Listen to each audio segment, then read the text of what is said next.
بسم اللہ الرحمن الرحیم نحمدہ ونصلی علی رسولہ الکریم اما بعد تعارف سورۃ المعارج۔ اس سورت کا نام سورہ معارج ہے جو اس کی تیسری آیت میں موجود ہے۔ یہ سورت قرآن پاک کی تلاوت کی ترتیب میں 70ویں نمبر پر ہے اور نزول میں اس کا شمار 79 ہے، 1 کم 80، 7 اور 9۔ اس میں 2 رکوع، 44 آیات، 230 کلمات اور 977 حروف ہیں۔ یہ مکی صورت ہے، ہجرت سے پہلے نازل ہوئی تھی لیکن بالکل آخر وقت میں نازل ہوئی، کہ 85 کے قریب صورتیں مکی دور میں نازل ہوئی اور یہ بالکل 80 سے ایک پہلے والی ہے۔ اس سے جو پچھلی صورت تھی اس میں قیامت کا تذکرہ تھا، عذاب کے واقع ہونے کا تذکرہ تھا۔ اس صورت میں قیامت کی طوالت اور درازی اور اس دن کے لمبے ہونے کا بیان ہے کہ وہ قیامت کے دن کتنا لمبا ہوگا۔ گزشتہ صورت میں کفار کے لیے ڈراوے تھے، تو انہوں نے بجائے ماننے کے عذاب کا مطالبہ کر دیا کہ جس عذاب سے آپ ہمیں ڈرا رہے ہیں، دھمکی دے رہے ہیں، وہ لے آئے۔ تو ان کے اس مطالبے کا ذکر پھر اس صورت میں آ رہا ہے۔ یہ اس صورت کا پچھلی صورت کے ساتھ ربط اور جوڑ اور تعلق ہے۔ اس صورت کا جو مرکزی عنوان ہے وہ ہے بدلے کا دن، اس بدلے کے دن کے کچھ احوال اور اس کی تشریح۔ اس میں جو لفظ آیا ہے معارج، یہ جمع ہے۔ کس کی جمع ہے؟ یا تو یہ معرج کی جمع ہے یا معراج کی جمع ہے۔ معراج کا معنی ہوتا ہے سیڑھیاں، زینہ، اور ایک معنی ہوتا ہے درجے۔ اب سیڑھیاں کس کام کے لیے ہوتی ہیں؟ نیچے سے اوپر جانے کے لیے، اوپر سے نیچے آنے کے لیے۔ تو فرشتے نیچے سے اوپر جاتے ہیں، ایک آسمان سے دوسرے آسمان پر، دوسرے سے تیسرے پر، اور اوپر سے نیچے آتے ہیں۔ تو اس لیے آسمان کو سیڑھیوں والا کہا۔ اور اگر درجے مراد لیں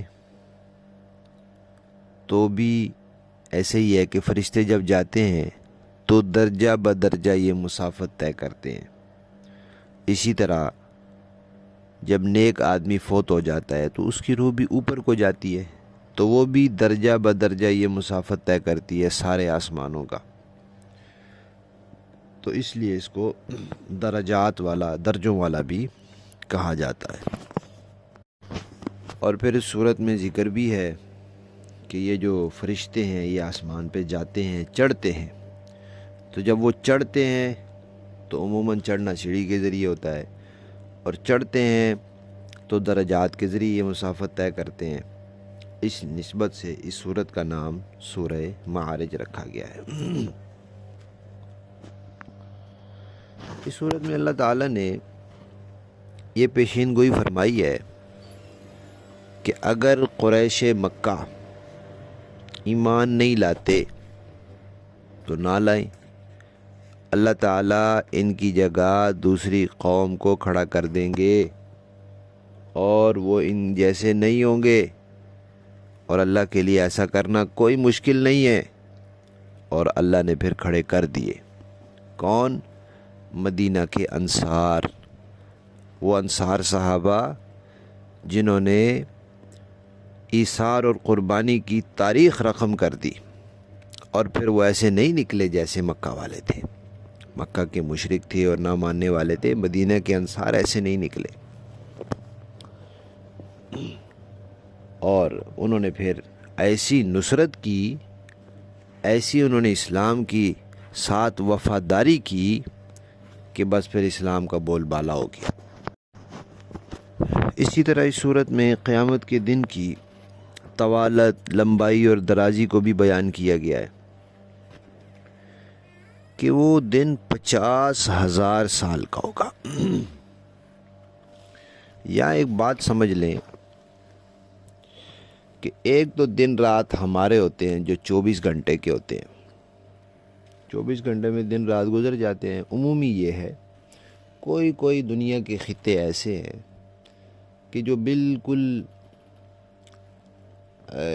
قطب شمالی اور جنوبی کے قریب ہونے کی وجہ سے اور خط استوا سے دور ہونے کی وجہ سے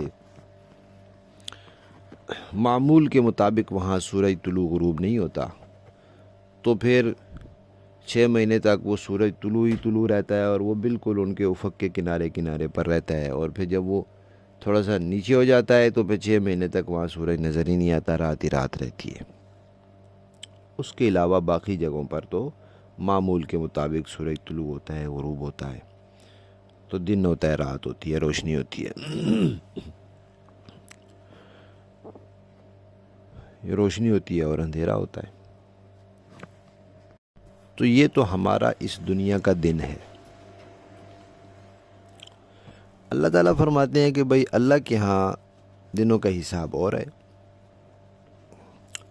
جب اللہ تعالیٰ نے زمین آسمان پیدا فرمائے تو فرمایا کہ فی ستۃ ایام، 6 دنوں میں پیدا کیے۔ ہمارے دن رات سورج سے بنتے ہیں، اس وقت سورج تھا ہی نہیں، تو وہ 6 دن کیسے تھے؟ تو وہ اب اللہ بہتر جانتے ہیں۔ اللہ تعالیٰ کے ہاں جو لفظ یوم ہے وہ ایک مطلق وقت کے لیے بھی ہوتا ہے کہ اللہ تعالیٰ نے ایک اپنے پیمانے کے حساب سے 6 اس پیمانے کے وقت میں یہ دن زمین آسمان بنا دیے۔ اس کے بارے میں پہلے تفصیل سے بات ہو چکی ہے کہ پہلے اللہ نے کیا بنایا، پھر کیسے بنایا۔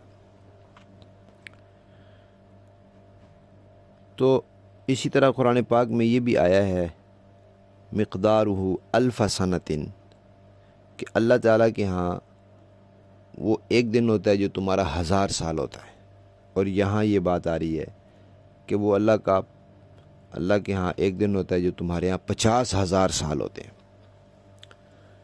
تو اب جو اللہ نے زمین آسمان بنائے ہیں وہ ویسے کوئی اور پیمانہ ہے، یا یہ 1000 سال مراد ہیں، یا 50,000 سال مراد ہیں، اس پر بھی بات ہو چکی ہے، کوئی بھی ان میں سے مراد ہو سکتا ہے۔ تو قیامت کا دن جو ہے وہ بھی 50,000 سال کا ہے، لیکن کسی کو 1000 سال کا لگے گا۔ کیوں؟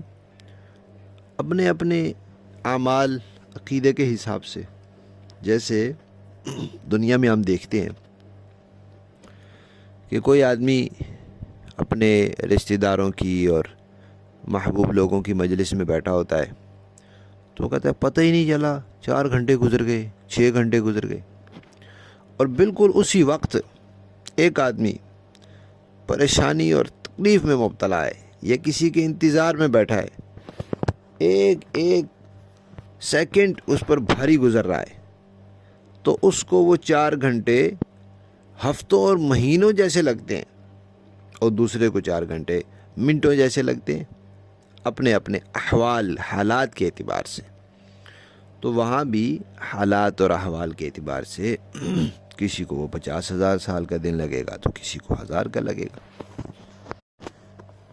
پھر کفار مکہ جو ہیں انہوں نے عذاب کا مطالبہ کیا تھا کہ عذاب آ جائے، سوال کر لیا انہوں نے۔ اب کس نے کیا؟ وہ کہا جاتا ہے کہ نضر بن حارث تھا، بعض مفسرین نے اور بھی نام بتائے ہیں کہ اس نے عذاب مانگ لیا، اللہم ان کان ھذا الحق من عندک فامطر علینا حجارۃ من السماء او ائتنا بعذاب علیم۔ اگر یہ قرآن آپ کی طرف سے ہے، سچا ہے، تو ہم تو اس کو نہیں نہ مان رہے، تو پھر ہمارے اوپر کوئی عذاب نازل کر دے، آسمان سے پتھر برسا دے، کوئی عذاب لیا۔ تو اللہ تبارک و تعالیٰ نے یہ بتایا کہ بھئی عذاب جب آئے گا تو پھر کوئی اس کو ٹال نہیں سکے گا، عذاب ہے بھی کافروں کے لیے، نہ ماننے والوں کے لیے، لیکن تمہاری ان باتوں سے اللہ تعالیٰ متاثر نہیں ہوتے۔ انسان دوسرے کی باتیں سن کر مشتعل ہو جاتا ہے، کبھی آپے سے باہر ہو جاتا ہے، کوئی کام اس وقت نہیں کرنا ہوتا کر دیتا ہے، لیکن اللہ تعالیٰ کو تو کوئی نہیں متاثر کر سکتا۔ تو فرمایا کہ انہوں نے جو وقت اس کے لیے مقرر کیا ہے وہ عذاب اسی وقت پر آئے گا۔ تو ایک عذاب ان پر بدر کے دن آیا، اور آخرت کا عذاب تو ہے ہی ہے۔ باقی صورت میں روح کا لفظ آیا ہے، تو روح کا استعمال قرآن کریم میں حضرات مفسرین کرام نے لکھا ہے کہ 3 معنی میں ہوا ہے۔ 2 جگہ روح کا استعمال دین اور شریعت کے معنی میں ہوا ہے۔ اللہ تعالیٰ فرماتے ہیں روحا من امرنا، تو وہاں دین کے معنی میں، شریعت کے معنی میں۔ اور کئی جگہ روح سے مراد انسانی روح مراد ہے، اور 3 جگہ قرآن پاک میں روح سے مراد جبرائیل علیہ السلام ہیں۔ تو اس صورت میں بھی روح سے مراد جبرائیل علیہ السلام ہیں، اور یہ بھی ہو سکتا ہے کہ جو مخلوقات اللہ تعالیٰ کی طرف سے عبادت کے لیے ذمہ دار ہیں اور مکلف ہیں، ان کی ارواح مراد لی جائیں، تو یہ بھی ممکن ہو سکتا ہے۔ پھر اس صورت میں ایمان والوں کی صفات بیان فرمائی ہیں، اور یہ فرمایا ہے کہ یہ لوگ ہیں جنہیں جنت میں عزت سے نوازا جائے گا، اور جو مجرم ہیں ان کے برے اعمال کو بیان کیا ہے، اور بتایا ہے کہ قیامت میں بھی اور جہنم میں بھی انہیں ذلت آمیز عذاب دیا جائے گا، اس کا مختصر سا تذکرہ فرمایا ہے۔ پھر سورت کے آخر میں مشرکین مکہ کے بعض غلط رویوں اور ان کی غلط آرزوؤں کو ذکر فرمایا ہے، اور پھر اس کا جواب بھی دیا ہے، اور نبی پاک صلی اللہ علیہ وسلم کو تسلی دی ہے، اور صبر کی تلقین کی ہے، اور یہ فرمایا کہ یہ جو اس قسم کی باتیں کرتے ہیں آپ اس کی